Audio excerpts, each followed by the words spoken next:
So every year in the United States, there are more than 1 million new businesses that get started. And of these 1 million new businesses, less than 1,000 are venture-backed. Venture-backed startups represent less than 1/10 of 1% of all startups. They are an anomaly that can safely be ignored.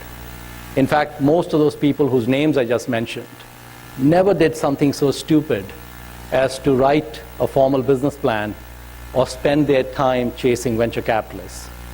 You do not need money or VCs to get a business off the ground. How can that be? How can you get a business off the ground with no money? Well, I like to call it the secret. Let me share the secret with you.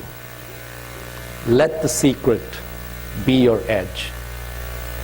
So, you likely have a nice job which delivers a hefty paycheck with some regularity.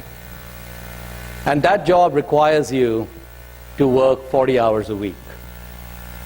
But there are 168 hours in a week. And even after you take off time for eating and sleeping and commuting, you still have at least another 40 or 50 hours during which you could do a second job. And that second job can be your startup. And that is what I did.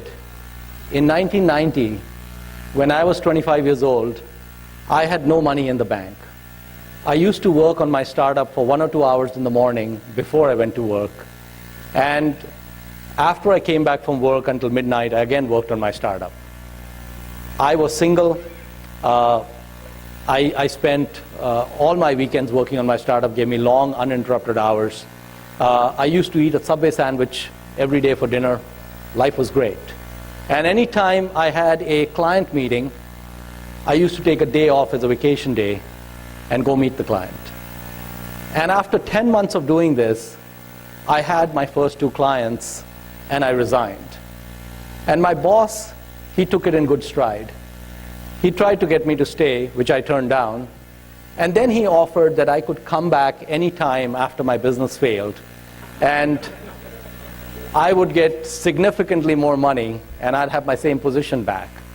And so I thought, well, this is fantastic, because if things don't work out, I don't need to look for another job. I can just come back here and I'm making more money. What a country. I have to admit, I had 2 venture capitalists who backed me to the tune of $70,000. I loved my 2 VCs. They never took any board seats. They never tried to give me any advice on how to run my business. They did not even take an equity stake in my company. My 2 VCs were called Visa and MasterCard. And about a year after I quit my job, I met a wonderful banker who set me up with a low-cost line of credit. And I said goodbye to my 2 VCs.